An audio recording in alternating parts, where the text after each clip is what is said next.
नमस्कार साथियों, स्वागत है आप सबका कहानियों की दुनिया की एक और सच्ची घटना में। उम्मीद है कि आप सब स्वस्थ होंगे, अपने और अपने परिवार के अन्य लोगों के साथ अपने कामों में व्यस्त होंगे। चलिए चलते हैं आज की कहानी में। आज की कहानी में अगर थोड़ा सा प्रकाश डालने की कोशिश करें तो जैसा कि आप सब जानते हैं कि समाज में सिनेमा एक आईने के रूप में काम करता है, जो समाज की बुराइयों को, कुरीतियों को और समाज की अच्छाइयों को एक मुद्दे के रूप में उठाता है और वो उसमें अपने पात्रों के माध्यम से फिल्माया जाता है, जिसको हम अपनी रियल लाइफ में देख पाते हैं और समझ पाते हैं उस चीज़ों को। सिनेमा के माध्यम से समाज की बुराइयों को कई बार उठाया जाता है और उन बुराइयों पर चोट करने की कोशिश की जाती है, जिससे समाज के लोगों में जागरूकता बढ़ सके। लेकिन क्या आपने कभी सोचा है कि इसी सिनेमा के माध्यम से समाज में अपराध बढ़ जाए? शायद नहीं। लेकिन हाल के कुछ वर्षों में कुछ घटनाएं ऐसी सामने आई हैं जिनमें से अपराधियों ने यह स्वीकार किया है कि एक नाम विशेष की फिल्म को देखकर उन्होंने ऐसा अपराध करने का सोचा और उसी तरीके से अपराध किया। तो आज की कहानी कुछ ऐसी ही है जैसे कि दृश्यम फिल्म आई थी अजय देवगन की। आई होप बहुत सारे लोगों ने देखी होगी। जैसे कि उस फिल्म में फिल्माया गया है कि अजय देवगन एक व्यक्ति को मारकर लाश को पुलिस स्टेशन में दफना देता है। इस कहानी में भी, आज की कहानी में भी एक ऐसा ही कुछ कारनामा आपको देखने को मिलेगा। एक महिला अपने पति को मारकर किचन में ही दफना देती है और 1 साल से ज़्यादा तक इस कहानी को छुपाने की कोशिश करती है और शायद वो कामयाब भी हो जाती है।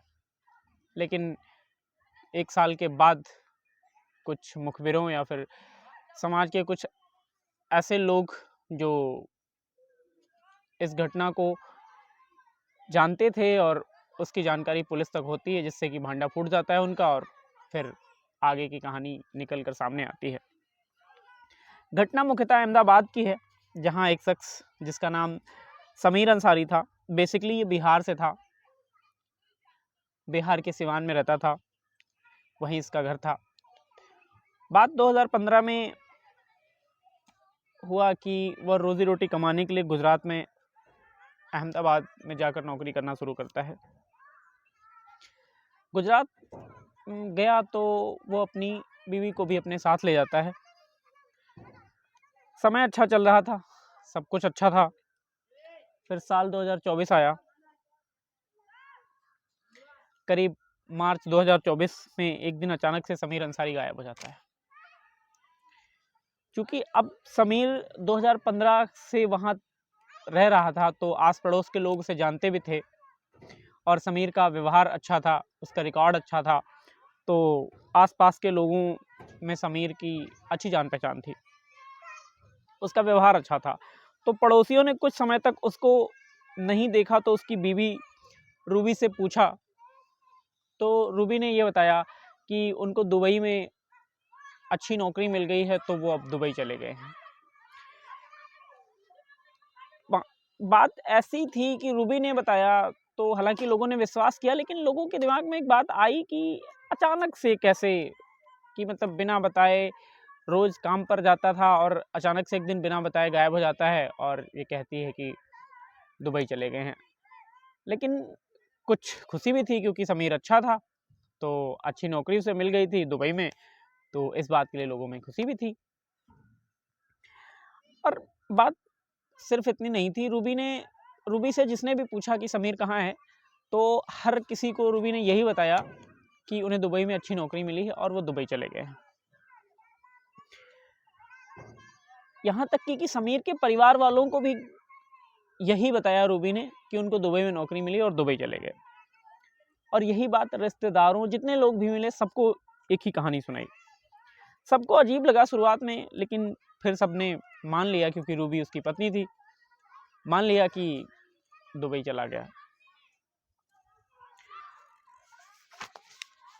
फिलहाल ये सब कुछ दिनों में सामान्य हो गया। सबने यह मान लिया कि समीर दुबई में है और रूबी यहाँ अपने बच्चों के साथ रहती है। कुछ समय बाद रूबी भी घर छोड़कर चली गई, और उसने घर छोड़कर चली गई इन द सेंस कि उसने लोगों को, आसपास के लोगों को बताया कि समीर तो अब दुबई में रहते हैं, तो वो अकेले यहाँ रहकर क्या करेगी, तो ऐसा करते हैं ये घर किराए पर दे देते हैं और मैं गांव चली जाऊंगी। ठीक है, वो गांव चली गई और उस घर में ताला लग गया। कुछ दिनों बाद एक नया दंपति उसी घर में रहने आया। वो घर किराए पर दे दिया रूबी ने उसको, तो वो उसमें रहने लगा। कुछ 1-2-3 महीने रहे वो वहाँ। फिर वो भी, फिर बाद में उनको भी दूसरी जगह नौकरी मिल गई, तो वो भी उस घर को छोड़ कर चले गए। बाद में फिर उस घर में ताला लटकने लगा। कुल मिलाकर समीर का मामला ठंडे बस्ते में चला गया। सभी लोगों ने इस झूठ पर विश्वास कर लिया कि समीर दुबई गया है। अब से करीब 3 महीने पहले अहमदाबाद क्राइम ब्रांच की टीम के कुछ एक सिपाही पेट्रोलिंग पे या फिर कहीं इधर उधर से जा रहे होंगे, तो उनके एक मुखबिर ने खबर दी उन्हें कि समीर अंसारी नाम का एक व्यक्ति था जो पिछले 1 साल से ज़्यादा समय से गायब है।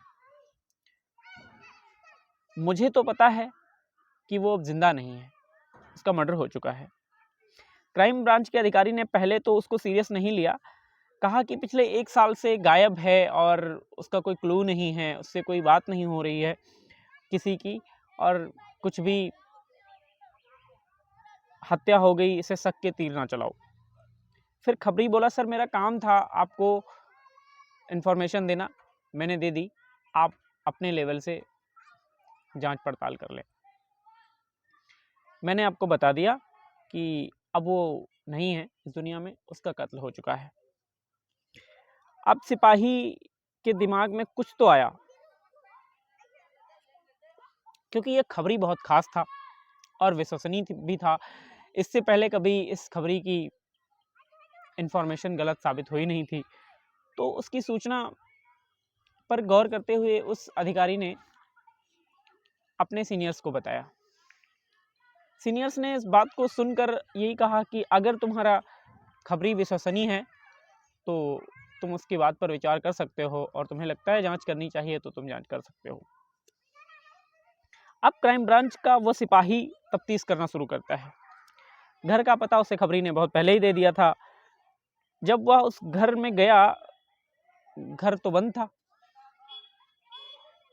फिर उसने मोहल्ले वालों से पूछा तो पता चला कि यहाँ एक समीर अंसारी नाम का व्यक्ति रहता था अपने परिवार के साथ, अब वह दुबई चला गया है। ऐसी जानकारी उसकी बीवी ने सबको दी है।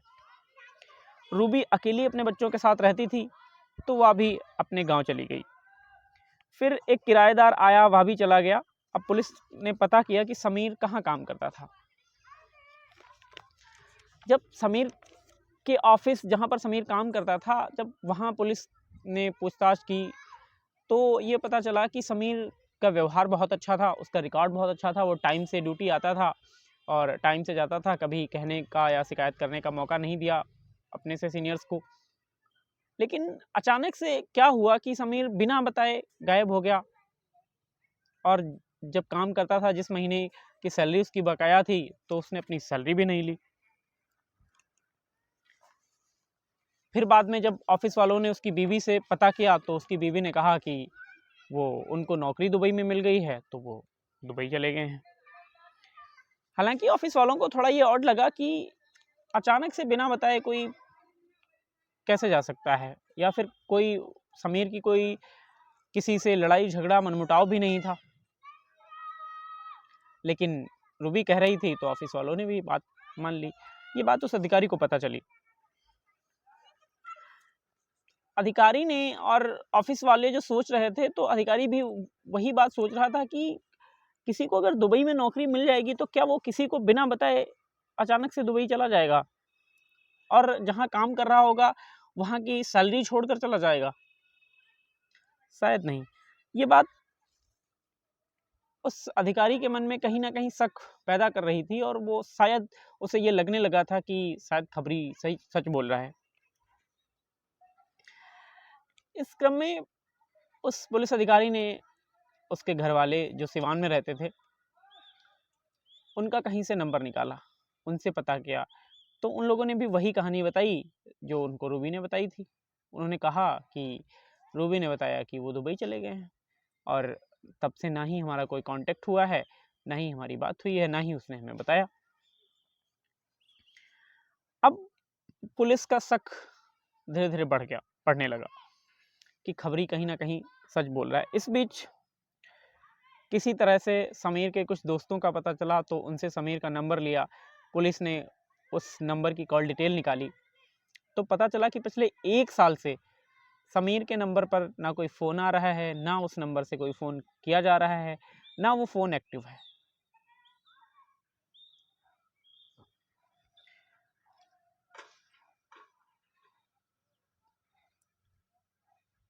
तो पुलिस उस खबरी की बात पर धीरे धीरे यकीन करने लगी थी, कहीं ना कहीं खबरी वो सच बोल रहा है कि समीर मर चुका है। अब सवाल ये था कि अगर समीर का मर्डर हुआ है तो उसकी लाश कहाँ? क्योंकि अगर मारा गया और 1 साल से ज़्यादा का समय हो गया, तो कहीं ना कहीं तो लाश को ठिकाने लगाया गया होगा। आजकल बहुत सारे तरीके, बहुत सारे लोग मर्डर के तरीके सामने आते हैं, जहाँ पर कोई लाश को बोरी में ले जाता है, कोई सूटकेस में ले जाता है, कोई गाड़ी की डिग्गी में भर के ले जाता है, कोई इवन छोटे छोटे टुकड़े करके पन्नियों में ले जाकर बाहर उसको ठिकाने लगाता है। तो पुलिस के दिमाग में ये बात आ रही थी कि लाश कहाँ है, क्योंकि लाश को ठिकाने लगाना अपने आप में टास्क होता है। वर्तमान परिदृश्य में देखा गया, बहुत सारे मर्डर ऐसे देखे गए जिनमें लाश को ठिकाने लगाने के अलग अलग तरीके दिखाए गए हैं। अब पुलिस ने मोहल्ले के आसपास के लोगों में पूछताछ करना शुरू किया, जांच की, तो पता चला कि किसी तरह की कोई गतिविधि, लाश, सूटकेस, बोरी, झिल्ली, कोई तरीका ऐसा दिखा नहीं। अब पुलिस उस मोहल्ले को, उनके जान पहचान के लोगों की चेकिंग कर चुकी थी। अब एक चीज रह गई थी कि उस घर को चेक करना जहां पर समीर रहता था। अब पुलिस के दिमाग में ये बात आ रही थी कि शायद अगर समीर का मर्डर हुआ है तो ये घर ही एक ऐसा है जहां से हमें कोई क्लू मिल सकता है, और घर में ताला लगा हुआ है, ऐसे घर में घुसा नहीं जा सकता, ऐसे ताला तोड़ा नहीं जा सकता। तो पुलिस ने उस घर की जांच के लिए कोर्ट का दरवाजा खटखटाया। कोर्ट ने जांच के आदेश दे दिए। क्योंकि पुलिस को ये पहले पता था कि हो सकता है कि मर्डर हुआ हो, और अगर मर्डर हुआ है तो लाश को घर में या अलमारी में तो रखा नहीं गया होगा, कहीं ना कहीं तो उसे दफनाया या फिर कुछ भी ऐसा करने की कोशिश की गई होगी। तो हो सकता है कि घर में खुदाई करने की भी ज़रूरत पड़ जाए। तो ये बात भी पुलिस ने कोर्ट के सामने रखी। कोर्ट ने उसको आदेशित कर दिया कि आप खुदाई कर सकते हैं। अब क्या हुआ कि पुलिस मजिस्ट्रेट के साथ जाती है और उस घर का ताला तोड़ती है। घर बहुत दिनों से बंद था, तो घर में धूल मिट्टी बहुत ज़्यादा मात्रा में जमा हो गई थी। उस धूल मिट्टी में पुलिस घर की जांच करती है और बहुत बारीकी से जांच करती है। बेड में, गद्दे में, घर का कोना कोना, वॉशरूम, फ्रेश रूम, जो भी होता है सब चेक करती है, लेकिन फर्श, दरवाजे, दीवार, खिड़कियां, सब कुछ, लेकिन पुलिस को कोई क्लू नहीं मिलता, कुछ भी असंदिग्ध नहीं मिलता है जिससे कि पुलिस को थोड़ा सा भी हिंट मिल पाए कि समीर गया तो गया कहाँ, समीर के साथ क्या हुआ। अब पूरा घर चेक कर सकते हैं, लेकिन अभी बाकी रह जाता है किचन। अब पुलिस किचन जाती है। किचन में वैसे तो भारतीय संस्कृति में यह परंपरा है कि हम घर का जो किचन होता है वहाँ पर बहुत कम ही लोग जाते हैं, अगर कोई मेहमान आता है, कोई पड़ोसी रिश्तेदार आता है, तो किचन में तो शायद ही वो कभी जा पाता है, क्योंकि किचन काम करने की जगह होती है और मेहमान अतिथि देवो भव की परंपरा है भारत में। तो मेहमान बहुत मुश्किल से ही किचन में जाते हैं। तो किचन में पुलिस जब जांच करती है तो किचन में भी लगभग सब कुछ नॉर्मल था, लेकिन किचन में एक जगह देखता है, एक अधिकारी की नज़र वहाँ पड़ती है जहाँ पे 2 टाइल थोड़े से टूटे हुए हैं और ऐसा लग रहा है कि जो वो 2 टाइल पूरे जो किचन के टाइल जिस तरह से लगाए गए हैं उनसे कुछ असामान्य हैं।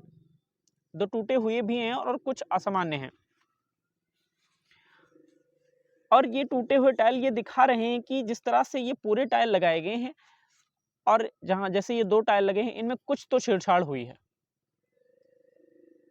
अब पुलिस के दिमाग में ये बात घूमती है कि हो सकता है कुछ हुआ हो।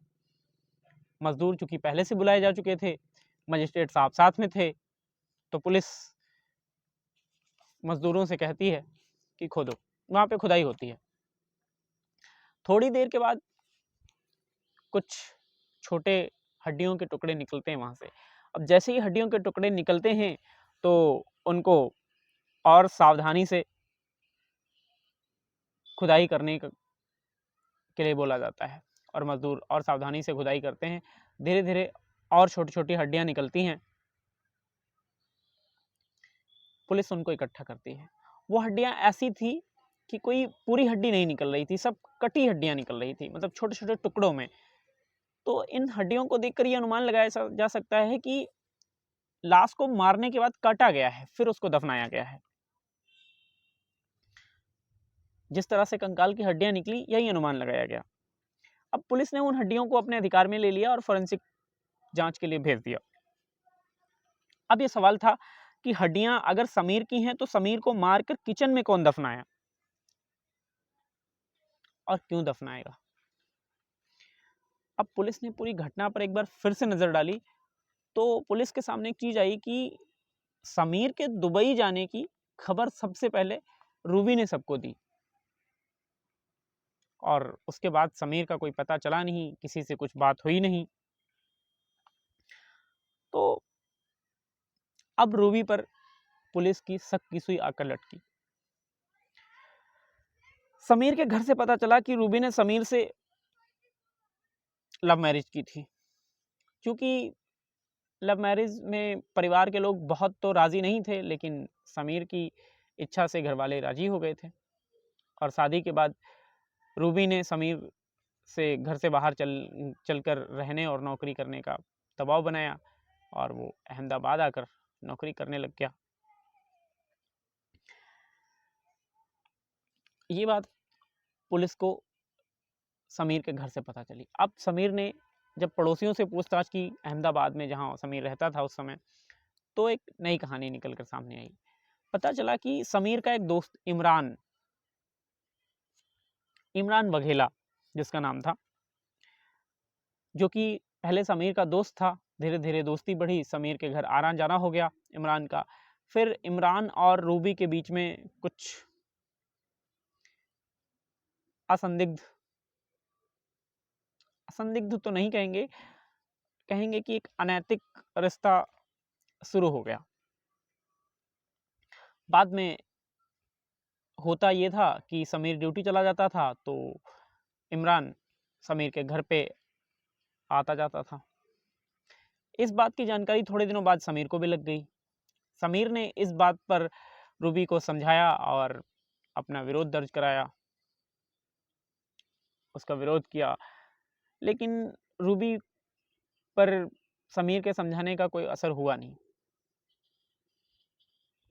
एक दिन क्या हुआ कि समीर ड्यूटी से जल्दी थोड़ा लौट आया और उसने इमरान को घर पे ही पकड़ लिया। इस बात में लड़ाई हुई दोनों में और फिर रूबी को फिर से समझाया, लेकिन रूबी नहीं मानी। एक दिन हुआ ऐसा ही कि रूबी ने इमरान से कहा कि अब तो ये सब कुछ जान ही गया है, सारी चीज़ें ओपन हैं, तो और मैं इतने दूर से यहाँ रहने आई हूँ, एक नया शहर है मेरे लिए, अनजान है, यहाँ कोई है भी नहीं। तो इमरान कहीं ऐसा ना हो कि अगर समीर को रास्ते से हटा दिया जाए तो फिर हम दोनों के बीच में कोई और रास्ता और अवरोध नहीं रह जाएगा। इमरान को भी पता चला, इमरान भी इस बात से सहमत हो गया कि समीर को अब रास्ते से हटा दिया जाए। इमरान ने इस बात को अपने दो दोस्तों रहीम और मोहसिन के सामने रखा और बोला कि अब समीर को रास्ते से हटाना है। ठीक प्लान बन गया। एक दिन हुआ कि रात में इमरान, मोहसिन और रहीम समीर के घर जाते हैं। समीर घर पे ही होता है। इन तीनों को देखकर वो भड़क जाता है। जब वो भड़कता है तो ये तीनों अचानक से उस पर हमला बोल देते हैं और 3 लोगों के सामने एक व्यक्ति कैसे जीत सकता है। फिर उसे गला दबाकर उसकी हत्या कर दी जाती है। जब गला दबाकर उसकी हत्या कर दी जाती है, फिर उसको एक धारदार हथियार से उसके गले को काट दिया जाता है। फिर अब ये हत्या तो हो गई, अब ये टास्क था कि इस लाश को कैसे ठिकाने लगाया जाए। तो उन चारों में से, क्योंकि एक रूबी भी थी, उन चारों में से किसी के दिमाग में ये आया कि अगर लाश को बाहर ले जाएंगे तो ये मोहल्ला थोड़ा ऐसा है जहाँ लोग देर तक जगते हैं, तो कोई देख लेगा, किसी न किसी सीसीटीवी कैमरे में आ जाएंगे या किसी तरह से पता चल ही जाएगा। क्यों ना ऐसा करते हैं कि समीर की लाश को घर में ही दफना देते हैं, कोई जान नहीं पाएगा और किसी को शक नहीं होगा। चारों इस बात से सहमत हो गए और किचन में वहीं टाइल उखाड़े गए, गड्ढा खोदा गया और उस लाश के छोटे छोटे टुकड़े करके उसी में दफना दिया गया किचन में। फिर दूसरे दिन रहीम, मोहसिन उस बालू और सीमेंट के साथ टाइल को फिर से वैसे ही लगाने का प्रयास करते हैं, लेकिन लगा तो देते हैं लेकिन बिल्कुल वैसे नहीं लगा पाते। वो वही एक बाद में केस को खुलने की कड़ी साबित होती है। फिर रूबी उसी मकान में रहने लगी, उसी किचन में खाना बनाती, वो खाती और बच्चों को खिलाती। फिर रूबी वो घर छोड़कर दूसरे घर चली जाती है, जो कि बता के जाती है कि गांव जा रहे हैं, लेकिन ऐसा नहीं होता, वो गांव नहीं जाती और सब कुछ बहुत नॉर्मल हो जाता है। फिर हुआ ये कि दूसरा व्यक्ति आया उस मकान में किराए से रहने के लिए, वो भी कुछ दिन रहकर चला जाता है। फिर मकान में ताला लटकता रहता है और वो व्यक्ति भी जितने दिनों तक वहाँ रहा, दूसरा वाला किराएदार, उसने भी उसी किचन में खाना बनाया, वहीं खाया। फिर कभी किसी जगह पर जो ये मोहसिन और रहीम थे, इमरान के दोस्त, इन्होंने किसी जगह पर पब्लिकली किसी से बात करते समय बोला होगा कि समीर दुबई नहीं गया है, उसका कत्ल हो चुका है। और ये बात पुलिस के उस मुखबिर ने सुनी होगी, जो कि उस मुखबिर ने आखिर में पुलिस तक ये बात पहुंचाई। कुछ दिन पहले, अभी कुछ दिन तो इस बात से जब पुलिस ने तफ्तीश की तो इमरान को अभी हाल ही में कुछ दिनों पहले पकड़ा है और इमरान के बताने पे फिर बाद में रूबी को पकड़ा गया, फिर बाद में मोहसिन और रहीम को पकड़ा गया। जब पुलिस ने सख्ती की तो इमरान ने ये सारी कहानी पुलिस को सुनाई है, जो अभी तक मैं सुना रहा हूँ आपको। ये पूरी कहानी वैसे के वैसे सुनाई। तो आज की कहानियों, तो ये थी आज की कहानी, और जो दृश्यम फिल्म पर आधारित थी। एक और दृश्यम फिल्म में जहाँ ये बताया गया है, जहाँ ये दिखाया गया है कि भारतीय परिवारों में पिता का प्रेम और पिता की निष्पक्षता, पिता का समर्पण अपने परिवार के लिए कैसा होता है। वहीं पर समाज में कुछ ऐसे लोग हैं जो इस मैसेज को ना लेकर दूसरे तरीके का मैसेज को अडॉप्ट किया और समाज में एक ऐसी कहानी, ऐसा जुर्म, दिल दहला देने वाली घटना हम लोग के सामने निकल कर आती है। तो धन्यवाद आप सभी को। ये थी आज की कहानी। अगर आपको ये कहानी पसंद आई तो वीडियो को लाइक करें, दूसरे लोगों तक शेयर करें, चैनल को सब्सक्राइब करें। Thank you.